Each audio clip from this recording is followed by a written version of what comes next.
ओम नमः शिवाय. साधना प्रभामध्ये तुमचे खूप खूप स्वागत. ओम नारायणाय विद्महे वासुदेवाय धीमहि तन्नो विष्णू प्रचोदयात. अनंत चतुर्दशी म्हणजे भगवान विष्णूंची पूजा करण्याचा अतिशय महत्वाचा दिवस. अनंत हे भगवान विष्णूंचे एक नाव आहे. अनंत म्हणजे ज्याचा अंत नाही. अनंत चतुर्दशी ही भाद्रपद शुक्ल चतुर्दशी तिथीला येते. या दिवशी भगवान विष्णूंची पूजा व सेवा केली जाते. हे व्रत सलग 14 वर्षे केले जाते व 15व्या वर्षी याचे उद्यापन केले जाते. अनंत चतुर्दशीचे व्रत सलग 14 वर्ष करावे लागतेच. भाद्रपद शुद्ध चतुर्दशीला अनंत चतुर्दशी असे म्हणतात. या दिवशी मध्यान्ह काळी स्नान करून अनंताची पूजा केली जाते. शुद्ध जलाने भरलेला कलश घेऊन त्याला 2 पंचे गुंडाळून त्यावर दर्भाचा शेषनाग तयार करून ठेवतात. कलशावरील पात्रात अनंताची प्रतिमा किंवा शाळीग्राम मांडून षोडशोपचारे पूजा केली जाते. त्यावेळी 14 गाठी मारलेला तांबडा रेशमाचा गोफ घेऊन त्याचीही पूजा केली जाते. त्या दोऱ्याला अनंत म्हणतात. त्याबरोबर अनंती मिळते.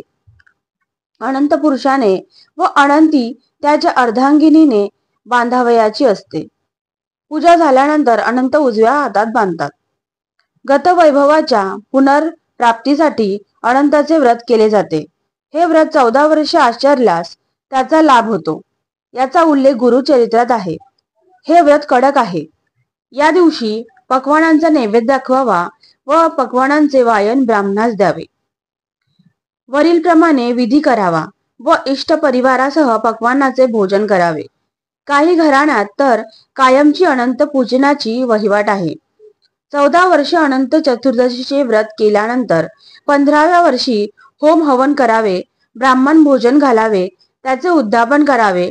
पूजेच्या दिवशी 15 अनारशांचे दान द्यावे. रस्त्यात अनंत सापडला किंवा कोणी अनंत व्रताची पूजा नवस केल्याप्रमाणे मागून घेतली तरच वरील पूजा करण्याची रूढी आहे. अशा प्रकारे अनंत चतुर्दशीचे व्रत कसे केले जाते व त्याचे उद्यापन किती वर्षांनी होते हे आज आपण ऐकले. तर ही अनंताची पूजा सर्वांनी अशा प्रकारे करू शकतात. तसेच या दिवशी काही साधना, काही सेवा केल्या जातात. तर या सेवा काय हे आपण पुढील व्हिडिओमध्ये ऐकूया. तर ही आजची झालेली साधना मी स्वामींचरणी अर्पण करते. ओम नमः शिवाय. ओम विष्णवे नमः. परमहंस सद्गुरु स्वामी मकरंदनाथाय नमः. व्हिडिओ आवडल्यास लाईक करा, शेअर करा, सबस्क्राईब करा. भेटूया नवीन अशा व्हिडिओ सोबत. ओम नमः शिवाय.